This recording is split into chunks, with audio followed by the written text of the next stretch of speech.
Beautiful people, it's me, Pamela, on my YouTube. Cho, no, what's the tea? Siyahlaziya.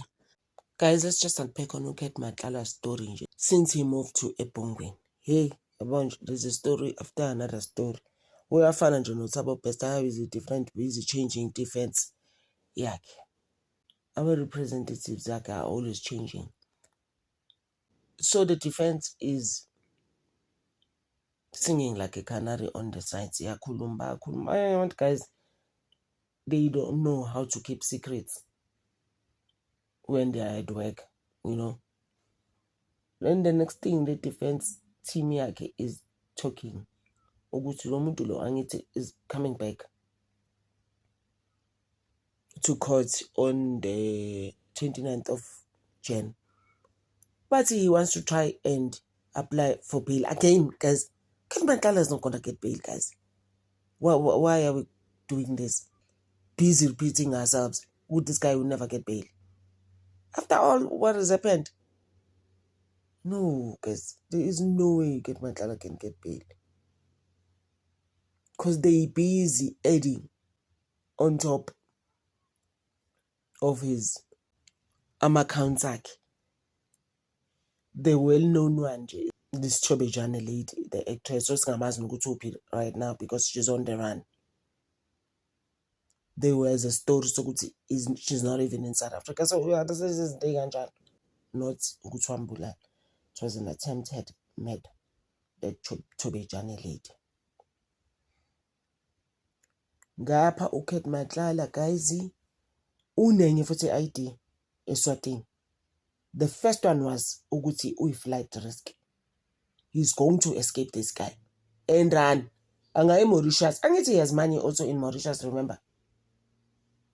Apparently, if they have not frozen that money. He has so much money in Mauritius. Uket Matlala. Asazi nakuphi chances are unayo naso Switzerland uKet Matlala ngeke kumqeda. That's what I said last week.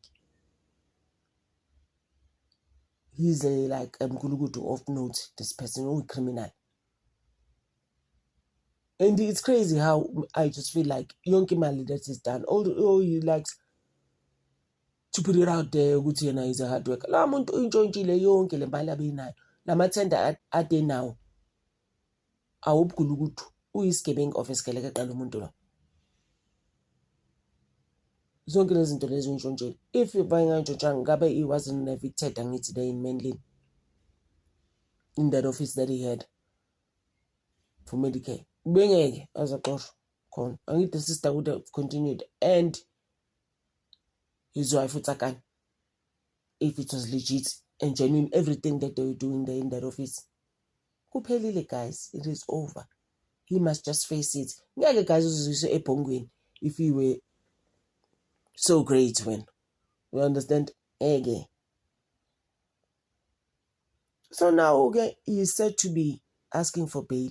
Uzocela nge-29 years ngakhe was 3 if not 4. He even took it to high court. That whole thing yakhe bail. He is not going to get bail. And guys, no so how is it outside, guys? Umuntu has like 10 counts of unaliving people. This person deletes people. Look at this. Literal.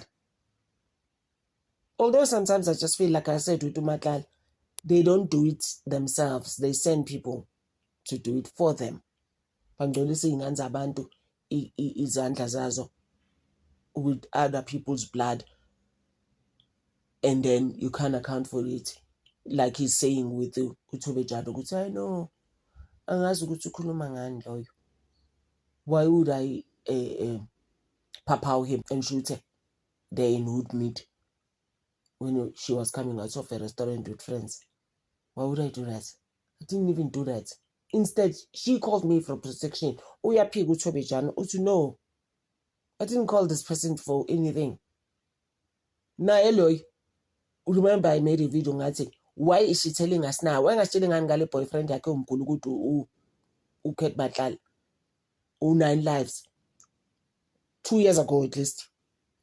ukuthi hayi uNkulunkulu manje uyahamba aye ku-TikTok ayikhalise and become a victim. Hayi mina uyangihlukumeza. Uyayivele you wanted to how me. Like really? And people were dragging her to filth on Twitter, on X. Plus, lama TikTok ayisebenza usathuleka kwamanje. Njalo mangabe uKate Matlala say appearing in court, she'll come up with things like, yeah, please you guys, you're gay, agabosh, but please, wasn't he your boyfriend? And then you were charging his money, young John. Now why are you involving us? Ukuthi nifane soma lapha Alexander Court and be like, hey wait, womenzani Thobejane? Did you try and analyze it? So uyabona ukuthi into yakhona became very sketchy. Indaba yabo bawuthu lapho. But it remains ukuthi ke uKate Matlala kodwa it is an attempted unaliving. So ikhona lapho ko attempted unaliving on the counts that Kate Matlala has. They keep on adding. They're gonna add some more. You know, right? The fact that you end up a Bongwe. How is it okay that Matlala now wants bail again? Wants to reapply for bail when he's got so many serious charges? That's not fine. It's not okay, eh? No, he must rot in jail. Uyisela, ayikho into angayenzi, umbulali, like crazy things like that. And he also wants to challenge that whole transfer. Okay, I'm just like, no. Ekhosh Mampuru, he was too familiar.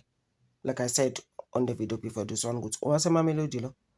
So everybody that works there, the wardens, everyone, they're working with him in a way. They were doing favors for him. He had a cell phone, this guy. When there was a raid there, he was wanted with the cell phone. And I'm sure more things that he's not supposed to have. Because he must pay. And you see he still has money. Like I said, he has money stashed somewhere. The wife knows where the money is. And somehow I don't think it's still there. That is where he was gonna run away to. If not Swaziland. But I think as a Swaziland, it's too near. It wasn't gonna work, you know. Gonna try things on the 29th, and it's not gonna work. Mark my words. And you can see, if they deny him bail on the 29th, his force is going to take it to Concord. So guess again. But to ukhumbule ukuthi na i-Concord has retained and sometimes the fact that they gave Thabo Bester a computer after he escaped, give that same person a computer to escape, to learn how to escape like Google. You can't be serious right now. Like I said, Ebongweni, it looks like Igasatane, but now how is that got to do with us? Because you asked for this life. You called this life from the bushes when a girl. Why biza? Saying you should get Matlala at that time. Why biza li life? Man, just nafanele ukuthi ube yi-victim. Sithi, oh my word, oh my gosh, Nkosi yami ngani yabantu. Like I said in the video before this one, guys. Uyabuya ingane yabantu naye, but I mean, ezinye izinto uzibizele zona, wayecelela. Khona manje usehanjisiwe wayesebhongweni because uqhamuke ney'tori zokuthi bafuna ukumpoisona and there were threats of unaliving him. And chances are, like you see in the movies, those same people, those wardens, can be sent from outside by abanye abantu engeke ngisabamenshina-ke ngamagama yabazi now.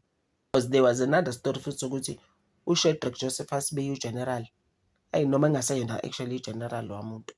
Ngoba muntu is either uzovela axoshwe nje manje ngoba ucorrupt criminal. Wambiza kahle uNhlanhla wathi azongitshela ngalo criminal, I'll never sit around the same table with that person.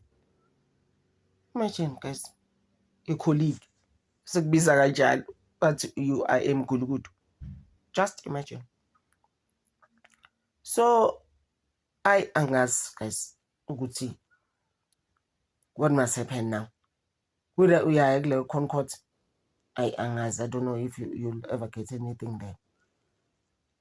Because South Africans are just like ngeke umgulukudu. You are involved in a lot of things. You were in some cartel of a syndicate. You understand? Inside it. So we're just like, we can't give you a bail. But now ukade sewayithola ibail ya 400,000 sasiqala ngayo sasingakaze ngiyibona ibail ya 400,000 anyways. Ngike ngagcina ku 200, I think. Some politician once got a bail for 200,000. Naye futhi uyisigebengu omkhulu ukuthi. So asazi umuntu ethi usifuna ibail ukuthi uzoyithathaphi. Ngoba uyena self-othe and he is not safe. Uyabona? And I was still saying ukuthi noShedrack ubaliwe ekutheni he was helping him to escape. I'm like, how? But guys, ngeke uzowazi labantu bane-influence eningi. Umbone la ukuthi ubrigadier yakhe nini in-sense of wakhe influence that he has at Kgoshi Mampuru. Until they stopped him. Would accuse number 3. They were like, no, please. You don't work for correctional services. You can't be telling people ukuthi abathatha abantu babafake someone who has not even been convicted or sahambe trial and put them in the solitary confinement. Who are you? Please. You work for SAPS. Go there and call shots. Not la. Asime lapho, guys. Thank you so much for always supporting this channel. Compliments of the new season. Ngisandithanda like last year. Nginithanda over. Thank you.